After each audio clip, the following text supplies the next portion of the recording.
हरिओम। हाँ तो भैया बहन, आप घर पर ठीक ठाक होंगे, स्वस्थ होंगे, सकुशल होंगे पूरे परिवार के साथ। हम लोग औद्योगिक क्रांति का अंतिम टॉपिक वस्तुओं के लिए बाज़ार, आज इसको देखेंगे। आप देखते हैं कि जिस तरह से ब्रिटिश निर्माताओं ने भारतीय बाज़ार पर कब्जे करने का प्रयास किया और किस तरह से वे भारतीय बुनकर, उद्योगपति, इन सब को समाप्त कर देने का काम किया। और इतना ही नहीं, वह भारत के बाज़ार पर अपना पूर्ण नियंत्रण स्थापित करने का काम किया। अर्थशास्त्र में एक बात स्पष्ट रूप से कही जाती है कि वस्तुएं सिर्फ बनाने से नहीं बिक जाती, अर्थात वस्तु को बेचने के लिए हम किस तरह से लोगों को अपनी ओर आकर्षित करें ताकि वस्तु अपने आप मार्केट में बिके, इसके लिए सबसे ज़्यादा हम लोग ध्यान देते हैं और वो विज्ञापन कहलाता है। ये विज्ञापन एक ऐसा व्यापार का अंग है जिसके माध्यम से न चाहने वाले लोग भी उस विज्ञापन को सुनकर, देखकर आसानी से उनके वस्तु की गुण, वस्तु के आकार, वस्तु का जो मात्रा है, इन सब को वह जान जाता है और आसानी से वह बाज़ार में क्रय करता है। तो आप देखते हैं कि इतिहास में ऐसे ही विज्ञापन की चर्चा किया गया है। जब मैनचेस्टर के उद्योगपति भारत में कपड़ा बेचना शुरू किया तो कपड़ा के बंडल के ऊपर एक लेबल लगा दिया जाता था और उस पर उत्पाद का जगह और वस्तु जिस कंपनी में बनी हुई है, अर्थात कंपनी का नाम लिखा होता था। उसके लेबल से ही वस्तु की गुणवत्ता की जांच हो जाती थी। प्रायः विदेशी लेबल वाले कपड़े अमीर वर्ग को अपनी ओर आकर्षित करते थे। उदाहरण के तौर पर उस समय जो वस्तु बन करके आती थी तो उस पर मेड इन मैनचेस्टर का लेबल होता था, जो कि गारंटी माना जाता है। आज भी हम कुछ वस्तु लेते हैं तो ISI मार्का देख लेते हैं, होल मार्का देख लेते हैं तो हमें यह समझ में आता है कि वस्तु पूर्णतया 100% ठीक ठाक है। उसी प्रकार से जब मेड इन मैनचेस्टर का लेबल होता था तो उस समय लोग जान जाते थे कि यह वस्तु वास्तव में बहुत ही अच्छा है।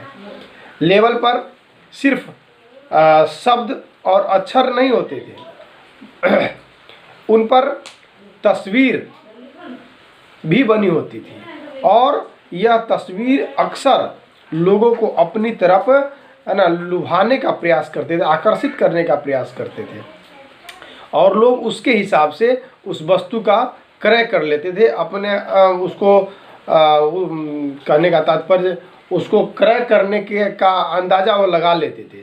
विदेशी उत्पादकों पर भारतीयों की धार्मिक भावनाओं का फ़ायदा उठाने का भी प्रयास किया।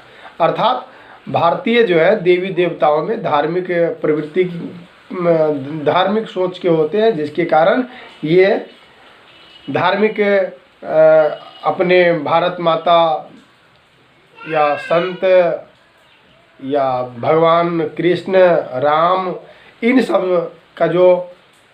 सब में जो ज़्यादा विश्वास रखते हैं, तो विदेशी प्रायः जब कभी विज्ञापन करते, लेबल लगाते तो उस पर भगवान का चित्र लगा दिया करते थे ताकि भारतीय बाज़ार में वह वस्तु जाता था तो वस्तु को, मतलब कैलेंडर को देख करके, लेवल को देख करके भारतीय यह विश्वास कर लेते थे कि हमारे जो इष्ट देव है, हमारी जो भारत माता है, इसकी रजामंदी इस कपड़े के साथ है और अर्थात इस कपड़ा को हम क्रय करें। इसलिए वो ज़्यादातर भावुक हो जाते थे और कपड़ा को क्रय कर लेते थे और इस कपड़ा का निर्यात भारत में अधिक से अधिक होता था।